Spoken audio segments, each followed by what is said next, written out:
Hello everyone, welcome to my channel. और मैं एक टैरो कार्ड रीडर हूँ।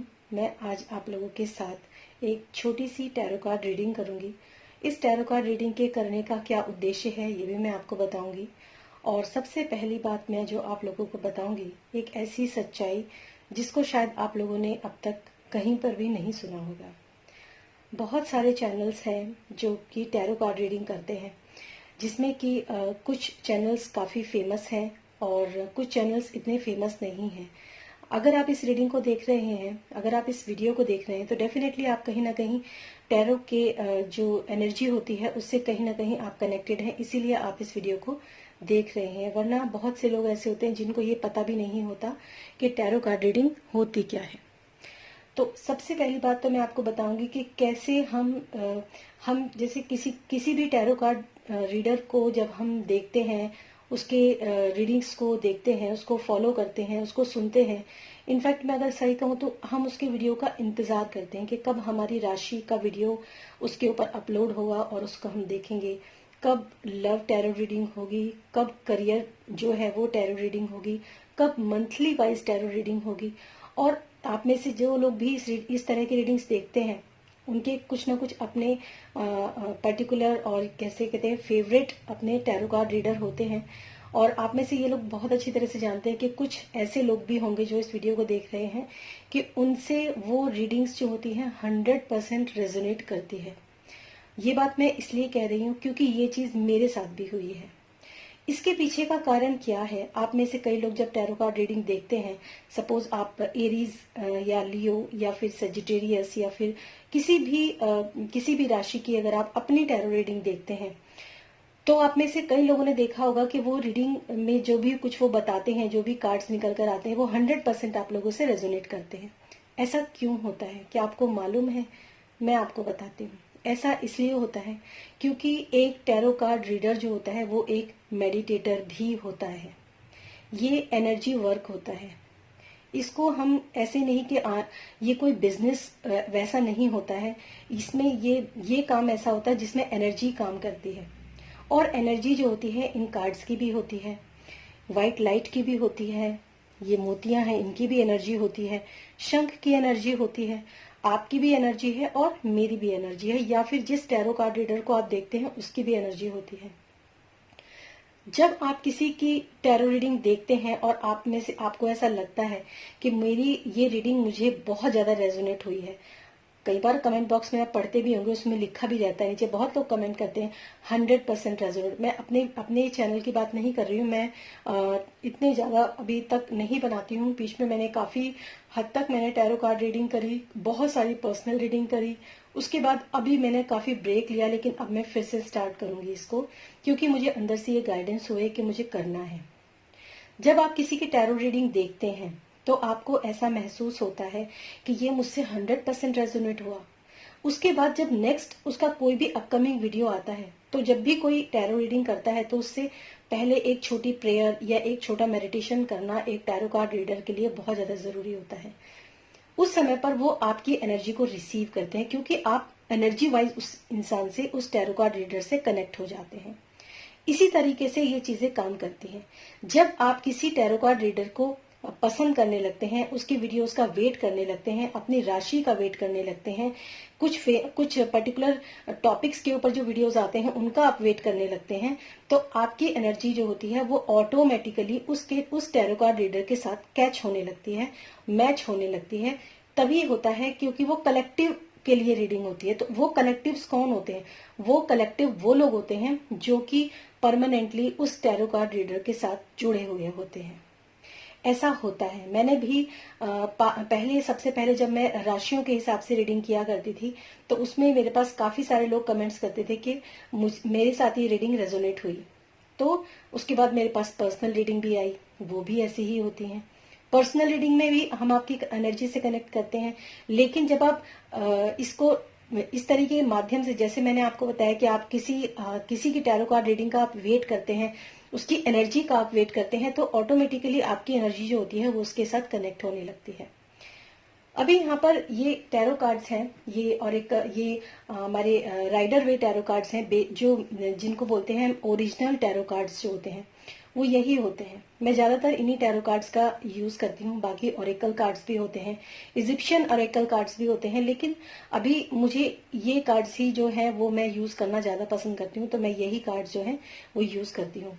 आज जो भी लोग ये वीडियो देख रहे हैं, हम उसके मैं यहाँ पर एक टैरो कार्ड्स का एक छोटा सा स्प्रेड लगाऊंगी।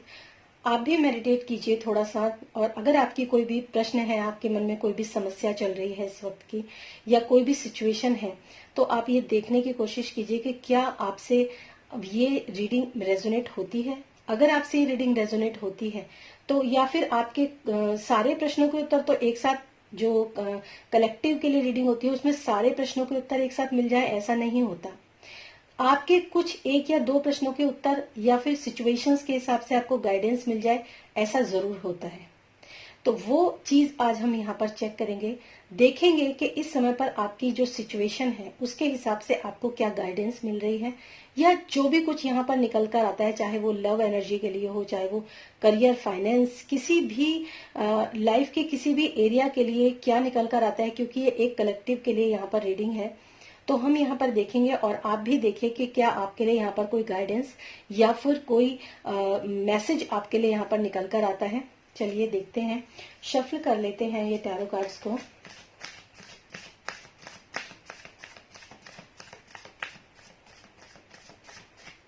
टैरो कार्ड्स की अपनी एनर्जी होती है। जो भी लोग इस रीडिंग को देख रहे हैं उनके लिए जो भी कोई गाइडेंस हो, जो भी कोई उनके क्वेश्चन का आंसर हो, या उनके किसी भी प्रश्न का कोई भी सॉल्यूशन हो, ये कार्ड आना चाहता है।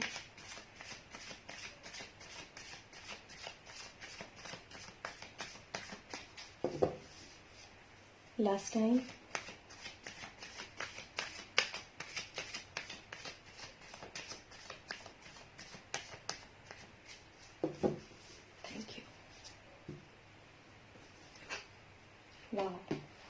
The hermit major arcana card है। हम यहाँ पर कुछ कार्ड्स निकालेंगे और उन कार्ड से हमें कलेक्टिव में क्या क्या मैसेजेस मिलते हैं, क्या क्या होता है, वो हम यहाँ पर देखेंगे। 5 of wand, 7 of wands, sorry 4 of cups, king of swords, knight of pentacles, 9 of swords, and bottom of the deck is 4 of pentacles। तो सबसे पहले अगर मैं यहाँ पर देखूं तो मुझे यहाँ पर काफी सारे मैसेजेस जो हैं वो मिल रहे हैं। और जब हम कोई भी टैरो कार्ड रीडिंग करते हैं और उसमें अगर हम थोड़ा सा पॉज लेते हैं या थोड़ा सा रुकते हैं, तो वो एक गाइडेंस होती है, या फिर आप कह सकते हैं कि हमें कुछ इंट्यूशंस होती हैं जिसके बारे में हम समझते हैं और फिर हम बताते हैं। इस डेक का सबसे पहला कार्ड ही जो है वो हर्मिट कार्ड है। हर्मिट कार्ड का मतलब अगर मैं आपको बताऊं तो वो होती है अपने अंदर की यात्रा। और अगर मैं बहुत ही सीक्वेंस में आपको कुछ चीजें बताऊं, हो सकता है आप में से कुछ लोगों के साथ ये चीजें रेजोनेट करेंगी। हर्मिट जो होता है वो इसलिए होता है कि जब हम बाहरी, ये देखें यहाँ पर ये जो 7 ऑफ वॉन्ड्स का कार्ड है, ये एक ऐसा कार्ड है जिसमें कि हम देख सकते हैं कि इंसान अपनी परिस्थितियों के साथ लगातार स्ट्रगल कर रहा है, लगातार लड़ रहा है अपनी परिस्थितियों के साथ। ऐसा ये कार्ड है। यानी कि आप में से कुछ लोग ऐसे हो सकते हैं जो कि अपनी परिस्थितियों के साथ लगातार लड़ रहे हैं, लगातार वो अपने आप को किसी भी मुकाम पर बनाए रखने के लिए, किसी भी सिचुएशन पर बने रहने के लिए लगातार वो स्ट्रगल कर रहे हैं और उस चीज को मैनेज करने की कोशिश कर रहे हैं। ऐसा यहाँ पर मुझे यहाँ पर गाइडेंस हो रही है। और जहां तक यहाँ पर मैं देख पा रही हूँ, 4 ऑफ कप्स की जो ऊर्जा होती है वो एक ऐसी ऊर्जा होती है, ऐसी एनर्जी होती है इस कार्ड की, कि मतलब आप या तो आप में से कुछ लोग ऐसे हो सकते हैं जिनमें कि उन लोगों को लाइफ में कुछ ऐसे लॉस हुए हैं, या फिर वो जो कुछ पाना चाहते थे वो पा नहीं पाए हैं। खासकर अगर मैं इमोशंस की बात करूं तो हो सकता है इमोशनल लेवल पर वो कहीं ना कहीं हर्ट हैं। अपने इमोशनल लेवल की अगर मैं बात करती हूँ तो इमोशनल लेवल में ज्यादातर लव रिलेशनशिप आते हैं, या फिर ऐसा नहीं है कि केवल लव रिलेशनशिप एक पर्टिकुलर बॉयफ्रेंड गर्लफ्रेंड की ही बात होती है। लव रिलेशनशिप जो होता है पेरेंट्स के साथ भी होता है, या फिर मतलब एक प्यार के इमोशनल हर्ट्स अगर मैं बात करूं तो वो चीज मुझे यहाँ पर नजर आ रही है। और उसकी वजह से आप जो है काफी स्ट्रेस में हैं, काफी आप सोच विचार कर रहे हैं, या फिर आप यहाँ पर एक मैं आपको गाइडेंस दूंगी कि जो भी आप सोच रहे हैं उसमें आपको थोड़ा सा अपने इमोशनल लेवल से ऊपर उठकर थोड़ा एक्शन ओरिएंटेड होने की बहुत ज्यादा जरूरत है। और जहां तक मैं ये देख पा रही हूँ कि आप ये जो आपके जो इमोशनल लॉसेस हैं, जिसको आप इमोशनल लॉसेस समझ रहे हैं, ये लॉसेस ऐसा नहीं है कि बाहरी जीवन में आपकी लाइफ में मटेरियलिस्टिक रूप के साथ एग्जिस्ट कर रहे हैं। हो सकता है कि ये सारा का सारा जो द्वंद है वो आपके दिमाग के अंदर चल रहा है, ऐसा पॉसिबल हो सकता है। और इसी वजह से आप, क्योंकि नीचे 9 ऑफ सॉर्ड्स का कार्ड है और जो मुझे कहता भी है कि 9 ऑफ सॉर्ड्स का कार्ड जो होता है जिसमें कि आदमी सिर्फ अपने विचारों, मतलब उसको आसपास कोई ऐसा कुछ कह नहीं रहा, या हो सकता है आपके साथ लाइफ में कुछ ऐसा हो गया हो जिसकी वजह से ना तो आप किसी को कहते बनते हैं और ना ही अपने अंदर आप रख पा रहे हैं। इस वजह से जहां पर भी आपके दिमाग के अंदर कोई भी उलझन है, कोई भी परेशानी है, ऐसी परेशानी है जिसमें कि आप इमोशनल लेवल पर काफी ज्यादा हर्ट हैं, तो वहां पर मैं आपको एक गाइडेंस जरूर दूंगी कि आपको थोड़ा सा अपना ध्यान जो है वो उन इमोशनल हर्ट्स के साथ हटाकर थोड़ा सा चारों तरफ देखना चाहिए कि क्या कोई और अच्छी अपॉर्चुनिटी, क्योंकि यहाँ पर डिवाइन की तरफ से एक कप है। ये जो कप होता है इसके अंदर अमृत जल जिसको बोलते हैं, जो डिवाइन के द्वारा जो जल दिया जाता है वो होता है जिसको अमृत बोलते हैं। ऐसा पवित्र जल जब दिया जाता है तो हम उसको कई बार देखते नहीं है और इग्नोर कर देते हैं, तो ऐसा हमको नहीं करना है। अगर आप अपने ध्यान थोड़ा सा अपने, क्योंकि कुछ लोगों की आदत होती है, अगर कुछ लॉस हो गया, कोई परेशानी हो गई, कुछ भी हो गया, तो वो उस चीज को हमेशा मतलब लेकर बैठे रहना, उसी के बारे में सोचना, उसी की बात करना, उसी के बारे में गुणगान करना, या फिर उसी में डूबे रहना। ऐसे लोगों की कई बार एनर्जी होती है, तो उस एनर्जी से बाहर निकलना बहुत जरूरी है। थोड़ा सा आगे पीछे आपको देखना बहुत जरूरी है कि कुछ और भी चीजें हैं, कुछ और भी पॉसिबिलिटीज हैं जो कि आपको लाइफ में हेल्प कर सकती है। सबसे बड़ी बात, बॉटम ऑफ द डेक जो है वो है 4 ऑफ पेंटिकल्स, यानी कि आप में से कुछ लोग ऐसे हैं जो कि मनी को लेकर, मतलब इस समय पर अपनी, चाहे वो प्रॉपर्टी हो, चाहे वो आपके फाइनेंशियल जो भी आपके डिपॉजिट आपके पास है, उसको लेकर काफी वरिड हैं। उसको मतलब अपने पास, जैसे होता है ना कि संजो के रखना, संभाल के रखना, अपने पास दबा के रखना, कि मतलब उसकी फिक्र है आपको। आप चाहते हैं कि मैं अपनी जो मनी की जो सेविंग है वो कहीं पर भी मेरी सेविंग जो है वो टूटे ना, या फिर मेरे जो भी इर्द गिर्द जो मेरे लोग हैं जो मेरे पैसे के ऊपर थोड़ा बहुत नजर गड़ा के बैठे हैं, वो कहीं मेरा पैसा ना लेकर जाए। इस तरह की कुछ एनर्जी मुझे यहाँ पर नजर आप लोगों के लिए आ रही है। तो मैं आपको यही कहूंगी कि थोड़ा सा आप अपने हार्ट को ओपन कीजिए, क्योंकि जब हम इस तरह की एनर्जी में होते हैं तो कहीं ना कहीं हम अपने चक्रास को ब्लॉक कर देते हैं, जो कि काफी गलत होता है। नेक्स्ट जो मैंने आपको बोला कि आप में से काफी सारे लोग जो है वो स्ट्रगल कर रहे हैं, उसमें भी मैं आपको बता देती हूँ कि ये जो स्ट्रगल है, ये स्थिति आपकी कुछ ऐसी है कि आप उस स्थिति में फंसे हुए हैं, स्टैग्नेट है, काफी आगे कुछ पीछे, आप आगे पीछे कुछ बढ़ नहीं पा रहे हैं, और इसी वजह से ये जो सिचुएशन है वो आपके साथ खड़ी हुई है। अगर आप थोड़ा सा आगे बढ़ने के लिए, थोड़ी सी अगर आप प्रोग्रेस के लिए अगर आप थोड़ा सा आगे बढ़ते हैं, चीजों को मतलब जो रुकी हुई चीजें हैं, बजाय एक जगह खड़े होकर लड़ने के, अगर आप थोड़ा सा आगे मूव ऑन करते हैं तो शायद आपके लिए पॉसिबिलिटीज जो है वो काफी अच्छी हो सकती है। नेक्स्ट जो हर्मिट कार्ड है, जो कि मैंने आपको बोला कि अंदर की यात्रा बहुत इंपॉर्टेंट होता है। ये हर्मिट कार्ड जो होता है अंदर की यात्रा जिसको बोलते हैं, जिसमें इंसान जो होता है न सिर्फ अपने अंदर की रोशनी को देखता है, अपने अंदर की रोशनी को पहचानता है, बल्कि वो खुद जब एक एनलाइटनमेंट बन जाता है, खुद एक लैंप बन जाता है, तो वो दूसरों को भी रास्ता दिखाता है। और ये अंदर की यात्रा हर शख्स के लिए बहुत इंपॉर्टेंट होती है। हर इंसान को अपने अंदर उसके, क्योंकि हम बाहरी दुनिया को देखते हैं और बाहरी जीवन हम बहुत ज्यादा जीते हैं। जब हम अंदर की यात्रा करते हैं, जब हम इंटरनल होते हैं, जब इंट्रोवर्ड होते हैं, जब हम अपने आप को पहचानते हैं, खुद को पहचानते हैं, तो उसमें क्या होता है कि इंसान जो होता है काफी सारी चीजें अपने बारे में जान पाता है, जो कि वो या तो कह सकते हैं कि वो जानना नहीं चाहता, या फिर ये भी कह सकते हैं कि उसको पता ही नहीं है कि खुद उसके अंदर क्या क्या चीजें चल रही हैं, जिसकी वजह से काफी परेशानियां खड़ी हो जाती हैं।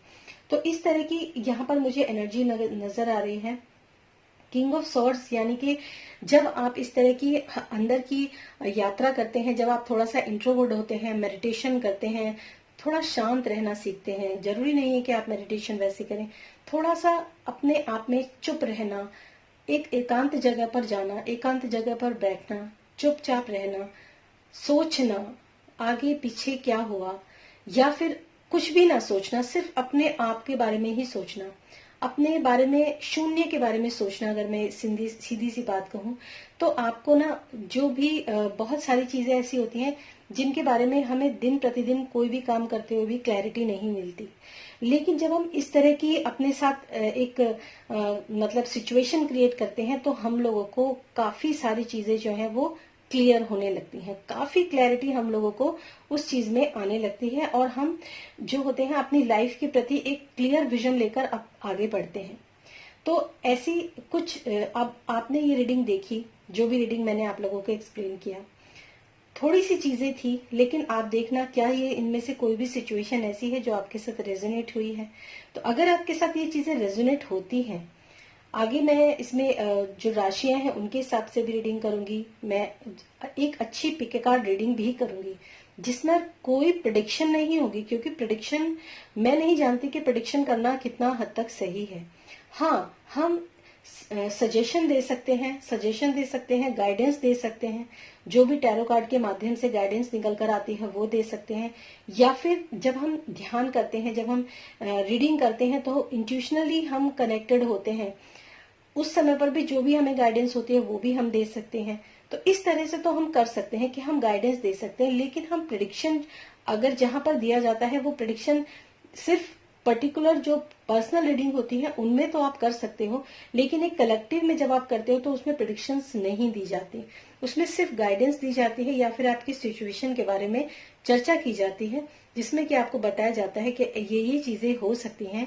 आप अगर ऐसा कुछ आपकी लाइफ में चल रहा है तो आप इस चीज को अपना सकते हैं, जैसे कि मैंने आपको इसमें बताया। वीडियो अच्छा लगा है तो इस चैनल को सब्सक्राइब जरूर कीजिएगा और लाइक भी कीजिएगा इस वीडियो को। आने वाले मेरे अपकमिंग वीडियोस जो होंगे उनको भी अगर आप देखना चाहते हैं, अगर आप मेरी एनर्जी से कनेक्ट होना चाहते हैं तो डेफिनेटली आप इस वीडियो को लाइक कीजिए और चैनल को सब्सक्राइब कीजिए, ताकि जब आने वाले वीडियोस होंगे उनमें भी आपकी जो भी आपकी प्रॉब्लम्स हैं वो रेजोनेट हो और उसके सॉल्यूशंस भी आपको मिल सके। फिर मिलूंगी मैं अपनी नेक्स्ट वीडियो में, तब तक के लिए धन्यवाद।